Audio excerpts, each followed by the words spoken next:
मृत्यु समय का एक ऐसा खेल जहां शरीर नश्वर हो जाता है और एक इंसान हमारी जिंदगी से हमेशा हमेशा के लिए चला जाता है और पीछे छोड़ जाता है उनका परिवार, धन दौलत और अपना सब कुछ।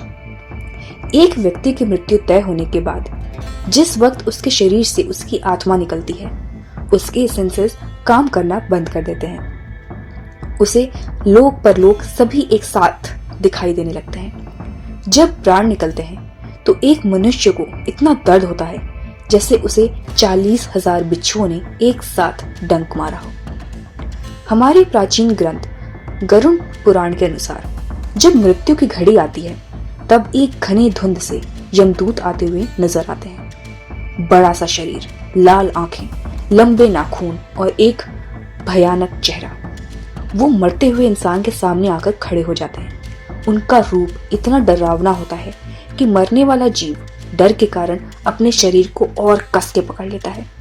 उसकी आत्मा वापस अपने शरीर में घुसना चाहती है, लेकिन यमदूत उसकी आत्मा को उसके शरीर से खींचकर बाहर निकालते हैं और उसे परलोक ले जाते हैं, एक ऐसी यात्रा पर जो कई सदियों की बताई जाती है। पुराणों के अनुसार जीवन में अच्छे कर्म करने वाले स्वर्ग में जाते हैं और पाप से भरे जीवन जीने वाले नरक के ओर जाते हैं। लेकिन क्या सच में ऐसा होता है? और मृत्यु के बाद आखिर होता क्या है? इनके बारे में हम जान सकते हैं इस एक किताब से, गरुड़ पुराण, 18 महापुराणों में से एक। इसमें 2 कांड हैं, जिसमें से पहला कांड है पूर्व कांड। पूर्व कांड में विष्णु जी के भक्ति के बारे में, मेडिटेशन, योग जैसे और भी गहरे ज्ञान के बारे में लिखा गया है। लेकिन गरुड़ पुराण का दूसरा खंड, उत्तरकांड, बात करता है राक्षस युग के बारे में, मृत्यु के बारे में। गरुड़ पुराण में विष्णु जी ने यह बताया है कि यमलोक में चित्रगुप्त जी के पास हर एक इंसान के कर्मों की लिस्ट होती है। उसने कितने पुण्य किए, कितने पाप किए, ये सब कुछ विस्तार में लिखा हुआ होता है। चित्रगुप्त जी की सभा में सबके पाप और पुण्य के बारे में बात होती है और उसके हिसाब से उसके दंड को भी तय किया जाता है। यमराज की सभा में जाने के लिए 4 दरवाजे होते हैं। जो लोग पुण्य आत्मा हो, जिनका दिल साफ हो, उनको पूर्व यानी कि ईस्ट के दरवाजों से जाने को मिलता है। इस रास्ते में बगीचे हैं, सुंदर हंस हैं और ये अमृत से भरा हुआ होता है। पश्चिम यानी कि वेस्ट का रास्ता सुंदर आभूषणों से सजा हुआ होता है। जो संत होते हैं उनको इस रास्ते से जाने को मिलता है।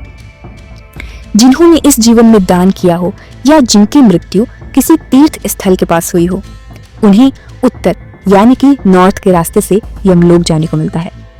इन तीनों दरवाजों को पार करने वाली आत्माओं को किसी भी तरह का भय नहीं होता। उन्हें हर तरह की सुख सुविधाएं दी जाती हैं। यमलोक में उनकी मुलाकात धर्मराज से होती है, जो उनको आगे के सफर में ले जाते हैं। और जिन लोगों ने पाप किया हो, लोगों को दुख दिया हो, उन लोगों को दक्षिण के द्वार से यमलोक पहुंचाया जाता है और इस दरवाजे के दूसरी तरफ उनके बुरे कर्मों का फल उनका इंतजार कर रहा होता है, क्योंकि वहां उनकी मुलाकात होती है धर्मराज के भयंकर अवतार यमराज से, जो उन्हें उनके पापों की सजा देते हैं। गरुड़ पुराण में अलग अलग पापों और कर्मों के लिए 28 अलग अलग भयानक और दर्दनाक दंड बताए गए हैं। हर बुरे कर्म के लिए एक सजा है। इनमें से 5 ऐसी भयानक सजाएं हैं जिनके बारे में सुनकर आपका दिल दहल जाएगा। पहली सजा, तामीश्रम यानी भयानक चाबुक मार। जो लोग दूसरों की संपत्ति चुराते हैं, यम के सेवक उन्हें रस्सी से बांधकर तामीश्रम नाम के नर्क में भेज देते हैं। उस नर्क में उन्हें चाबुक से लगातार मारा जाता है। उनके बदन को इतना छील दिया जाता है कि उसमें से खून बहने लगे और वो इंसान बेहोश हो जाए। जब उसे होश आता है तो ये सब दोबारा से दोहराया जाता है जब तक उसके सारे पापों की सजा खत्म नहीं हो जाती। नरक लोक की दूसरी सजा, कुंभीपाकम यानी तेल में पकाया जाना। जो लोग दूसरे लोगों को अपने फायदे या मजे के लिए नुकसान पहुंचाते हैं, उन्हें कुंभीपाकम नरक में भेजा जाता है, जहां एक बड़ा से बर्तन में उबलते हुए तेल में उन्हें जलाया जाता है। तीसरी सजा, रौरावम यानी सांपों से डसवाना। जिन लोगों ने दूसरों के साथ किसी भी तरह का छल कपट किया हो उन्हें रौरावम नर्क में भेजा जाता है। जलते हुए कोयले से भरी धरती पर उन्हें फेंक दिया जाता है, जहां वो अपनी जान बचाने के लिए यहाँ वहां भटकते हैं। उनके पैर छिलकर फट जाते हैं, जिसके बाद सैकड़ों जीव जैसे सांप, मच्छर, बिच्छू, कौवे उनके बदन को नोच नोच कर खा लेते हैं। उनका शरीर दोबारा जोड़ता है और पूरी सजा फिर से दोहराई जाती है। चौथी भयानक सजा, प्राणरोधम यानी बॉडी के टुकड़े टुकड़े करना। ये नर्क उन लोगों के लिए है जो जानवरों का शिकार करके उन्हें खाते हैं। यहाँ पर यम के सेवक व्यक्ति के बदन के टुकड़े टुकड़े करते हैं और कुछ समय बाद ये सारे टुकड़े आपस में जुड़ जाते हैं और उन्हें फिर से काटा जाता है। ये सिलसिला कई हजारों वर्षों तक चलता रहता है। पांचवी भयानक सजा, तप्त मूर्ति यानी जलाया जाना। जो लोग नाजायज रिश्ते बनाते हैं, अप्राकृतिक शारीरिक संबंध बनाते हैं, उन्हें इस नर्क में जलाया जाता है। तपते हुए अंगारों से दहकती हुई जमीन पर उन्हें बांधकर फेंक दिया जाता है, जहां उनका बदन धीरे धीरे आग में पिघल जाता है। उनके शरीर फिर से जुड़ता है और दोबारा से ये प्रक्रिया दोहराई जाती है। जिन्होंने जिंदगी में अच्छे कर्म नहीं किए होते, उनके लिए ये सफर हर क्षण दर्द और पीड़ा से भरा हुआ होता है, क्योंकि यमदूत उस जीव की आत्मा को रस्सी से बांधकर घसीटते हुए ले जाते हैं। उसे कहीं पर भी आराम करने का मौका नहीं मिलता। इस पूरे रास्ते में 16 शहर पार करने होते हैं। रास्ते में कहीं बर्फीली हवा है तो कहीं आग की बारिश, कहीं उसे घने जंगलों में जानवरों को सामना करना पड़ता है तो कहीं लीद से भरे कीचड़ में गिरना पड़ता है। आत्मा रोने लगती है, लेकिन यमदूत बिल्कुल भी दया नहीं दिखाते। इसके बाद आत्मा को कोड़े मारकर अपने पूरे जीवन में किए गए सारे पापों को याद कराया जाता है। इस तरह पृथ्वी लोक से यमलोक का सफर बहुत ही दर्दनाक और पीड़ाओं से भरा हुआ होता है। लेकिन इन सब के अलावा एक और यात्रा है जो मृतक के परिवार को पूरा करना होता है। कई ऐसी विधियां, प्रथाएं और कर्म हैं जो मृत्यु के बाद आत्मा को शांति और मोक्ष की ओर ले जाने में मदद करती है। कहते हैं जैसे ही यमदूत उसकी आत्मा को उसके शरीर से निकालते हैं, वो तड़पने लगती है। वो रोते बिलखते हुए अपने शरीर में वापस जाने की पूरी कोशिश करती है, लेकिन यमदूत उसे अपनी चाबुक से खींचते चले जाते हैं। और तो और माना जाता है कि उस समय मरते हुए इंसान के आसपास कुछ डरावने काले साए मंडराते रहते हैं। बुरी आत्माएं जो मृत्यु और यमलोक के बीच अटकी हुई हैं, एक नए शरीर की तलाश कर रही हैं, जिसके लिए गरुड़ पुराण में कहा गया है कि किसी भी परिस्थिति में एक मृत शरीर को अकेला नहीं छोड़ना चाहिए। और मृत्यु होते ही विधि पूर्वक कुछ ऐसे कार्य होते हैं जिन्हें करना जरूरी होता है। सबसे पहला, शरीर को नहलाकर नए कपड़े पहनाया जाता है, जिसके बाद मृत शरीर के कान और नाक में रुई डाली जाती है। उसके दोनों पैरों के अंगूठों को एक साथ बांध दिया जाता है और मुंह में तुलसी का पत्ता रखा जाता है। ये सब इसलिए किया जाता है ताकि शरीर की शुद्धि हो और कोई भी आत्मा किसी छिद्र से वापस ना घुस पाए। इसे अंत्येष्टि यानी अंतिम संस्कार कहते हैं। इन सभी विधियों के बाद दाह संस्कार होता है, जिसमें शरीर को चंदन की लकड़ी से बनी चिता पर रखा जाता है। चिता की शुद्धि की जाती है। पंडित मंत्र उच्चारण से उसे तैयार करते हैं।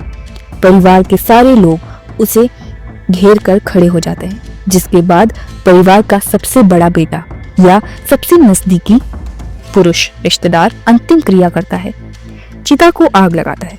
जैसे जैसे आग शरीर को जलाती है, ऐसा माना जाता है कि आत्मा अपने पृथ्वी के बंधन से मुक्त हो जाती है और यमलोक की खतरनाक यात्रा शुरू करती है।